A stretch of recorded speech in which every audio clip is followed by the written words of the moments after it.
everyone, welcome back to my channel. I'm Angie and it's nice to have you guys here. Today is a total unplanned. I just had the idea to do this last night because couldn't think of anything else at this moment to film. I was gonna do this video in another few weeks, but I thought based on my experiences with this product over the first 2 weeks of using it, it might be good to do kind of a first impressions now, kind of 2 weeks in, and then do another video a few weeks later. I thought some of you might be interested in this now, and it might help you out. I'm not doing a good job of explaining this. Okay, so this is the productivity planner. I saw this on another channel, gosh, like a month ago, maybe a little bit longer than that. And I picked up a copy.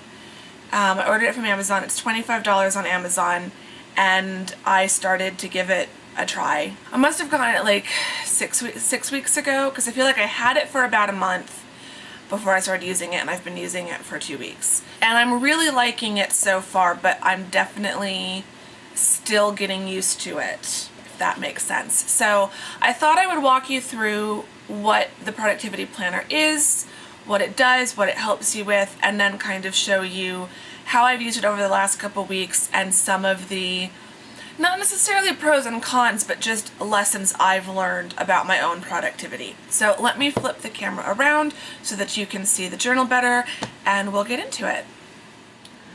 Okay, so the journal itself is black with kind of a pebbled leather effect cover. You've got the name is kind of embossed in gold, which is really pretty. It's got the elastic closure, which is nice. Back is just plain.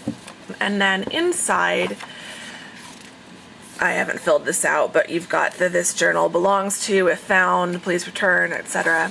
And what I really like is that the whole book is designed to help you be more productive. So the book is by Alex Icahn and UJ Ramdas, and it really teaches you how to be more productive. And what I like is that the first 40 pages or so, 35 pages, is giving you tips on how to be more productive. Not just how to use the journal, but why the journal or the planner is set up the way it is. So it walks you through, you've got the table of contents, it walks you through the concept. It talks about Ivy Lee and the Ivy Lee method and kind of how to make the best, most productive to-do list, which is something that I learned about a few months ago or several months ago, and I've been using the Ivy Lee method already. So I like that that's incorporated in here. It gives you really great tips on how to create that to-do list, how to kind of figure out what your priorities are, how to decide what is the most important thing. So just lots of really great tips, including introducing you to the Pomodoro method. If you don't know the Pomodoro method, it walks you through that. So what I've found is that it uses kind of all of the productivity tips that I was already using, like the Ivy Lee method and the Pomodoro technique, but does it all in one space, which is really great. It's also got lots of great inspirational quotes throughout, how to track your time, how to use the list format that's in the productivity planner, kind of different ways you can do it, and the best techniques for using it. It only took me a little bit of time to read through all of this. I mean, you could probably read it in just a matter of an hour or two. I kind of took my time a bit. I kind of was reading through it over the course of a couple nights. And then it gets to how to actually use it. So going through the full day spread, kind of reminding you the Pomodoro technique, reminding you the Ivy Lee method, and that sort of thing. So, and then it has a little key that explains all the different sections of the planner, kind of a quick guide, which I find is really handy to kind of come back and refer to every now and then. And then you get into the weekly planning. So, and the first week it kind of walks you through. So it explains how to do your weekly planning. Then you've got the space to do your week, and then weekly notes. And then it explains how to do the weekly review. And so by page 43, you're kind of done with the how-to. So you could kind of use the first week even as like practice before getting into the first real week. And then you're on your own. And then every week is already lined up, filled out. So unlike the bullet journal, which you all know I'm in love with my bullet journal, and I like the flexibility with the bullet journal that I can make it be whatever I want it to be. But I am enjoying that the productivity planner is already done. So they had a bit here at the end somewhere where when you get to the end, apparently if you use it every day, every week, it's 6 months of productivity, which I think is really nice. Overall, I think for someone who's new to being productive and trying to master efficiency, this is a great book. And for someone like me, it really helps me to... I could do all of this in my bullet journal, but I liked having the information at the beginning. That was valuable to me. And I like having one place for work tasks. So my bullet journal, which I have right here next to me. So bullet journal doesn't go anywhere. It's still here. My bullet journal is kind of all the random daily tasks, but these are the tasks that in a 6-hour workday, 8-hour workday, actual work. So I don't put things like do dishes on here. And as I flip through, you'll see the kind of tasks that I use and put in here. So these are my actual work things. And as I get further into the summer, this will become very dissertation and research task heavy. So right now I still have like edit video and that sort of thing. But as I move forward, it's going to become much more school PhD focused.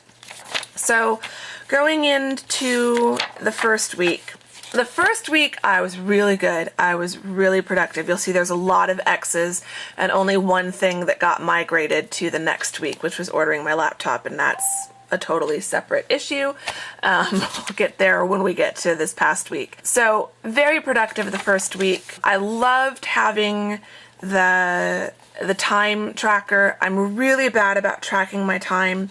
You've got a space at the top to fill in the date. I've also started writing the day of the week. The way the productivity planner is set up is it's only Monday, well, it's only 5 days. So theoretically Monday through Friday, and then your weekend off.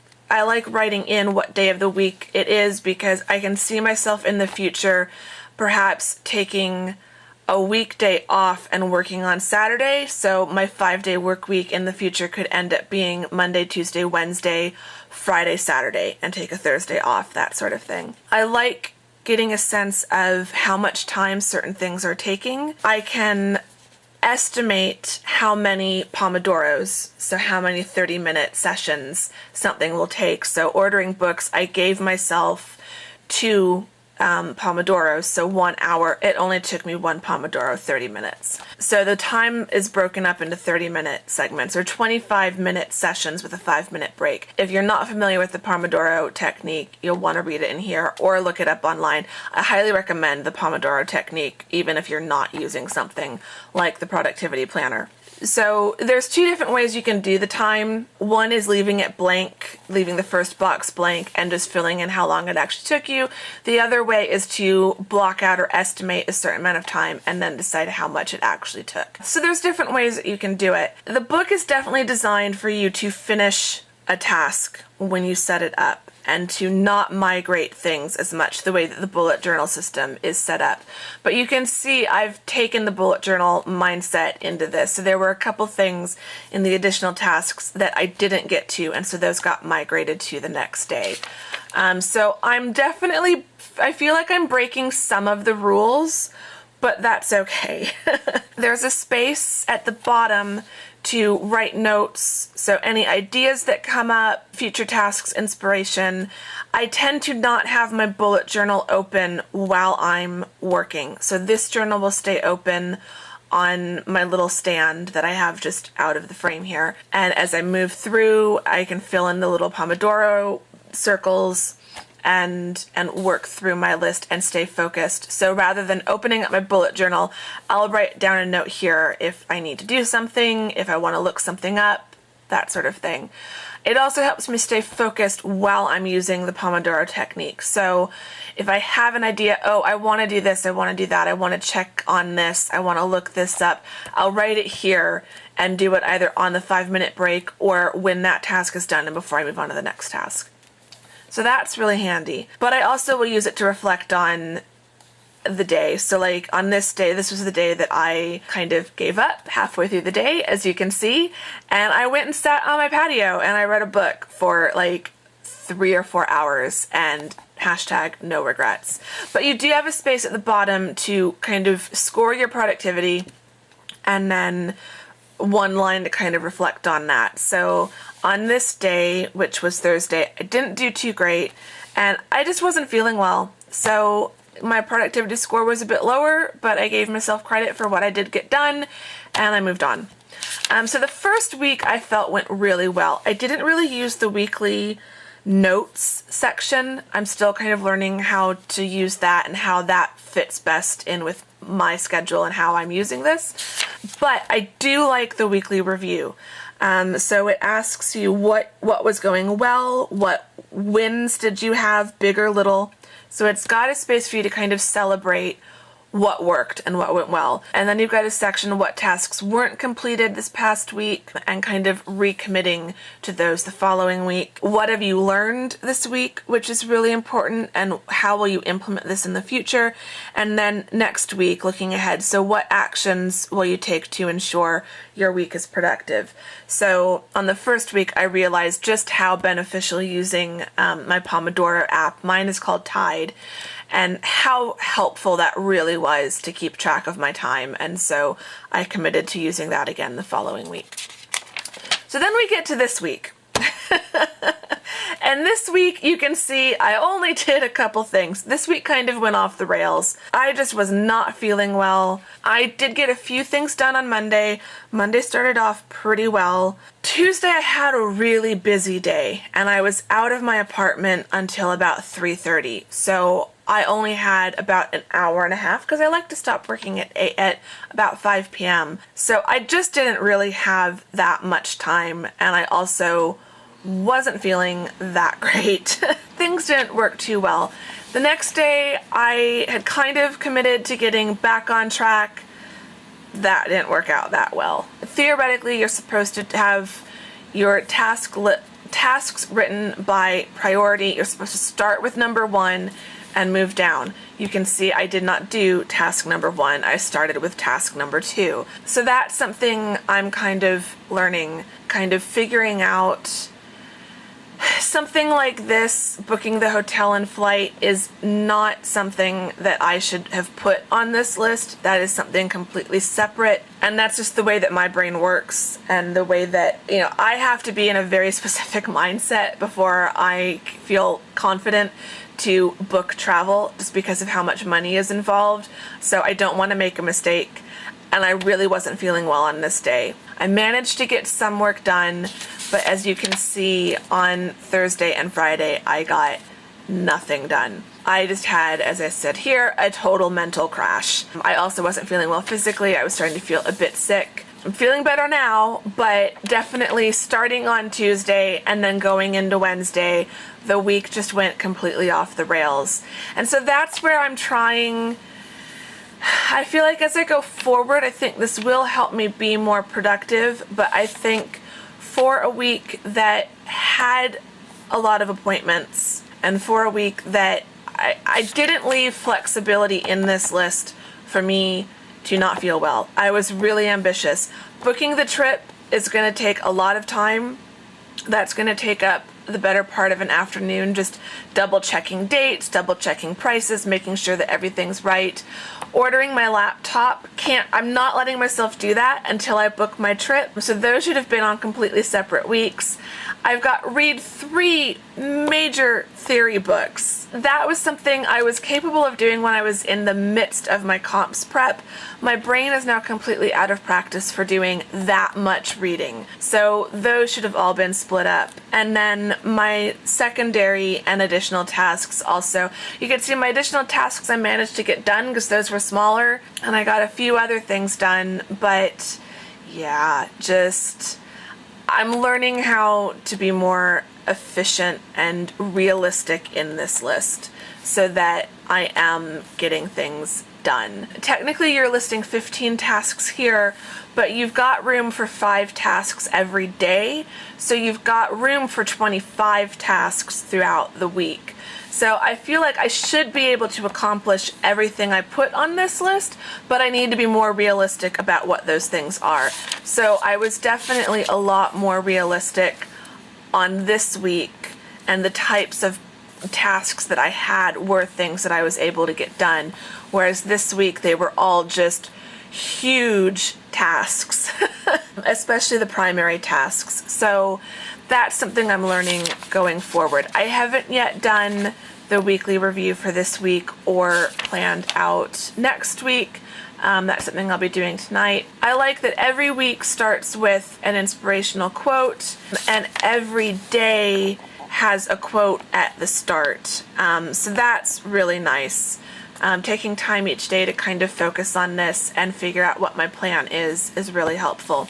So that's the productivity planner. I'm really liking it so far. The issues that I'm having with it are definitely user error and not the fault of the planner itself or the way that the planner is structured. It's entirely just me getting used to this way of planning. I definitely feel like as I get used to it and as I adapt it a little bit more to me and the way that my brain works, I think it's going to be even more effective and efficient. The things I like the most are that it forces me kind of to use the Pomodoro technique and to really track my time and to be focused. The thing about the Pomodoro technique is it does get you to be more focused, because while you're in one of those 25-minute sessions, you learn how to not pick up your phone every 5 minutes. So it lets me be really focused for those 25 minutes, and therefore I get more work done. I like that it incorporates the Ivy Lee method, where you rank your tasks by priority. You start with one and you don't move on to the next one until you finish the current tasks. So it keeps you focused that way as well. This really makes you think about what is the most important task and getting it done. So I've been rambling for a lot. I will definitely do an update video in another month or so to let you know how I've fully adjusted and how it's going. Yeah, if you have any questions, put them in the comments below. Subscribe if you're not subscribed, and I will see you all very soon in the next video. Thank you very much for watching. Bye-bye.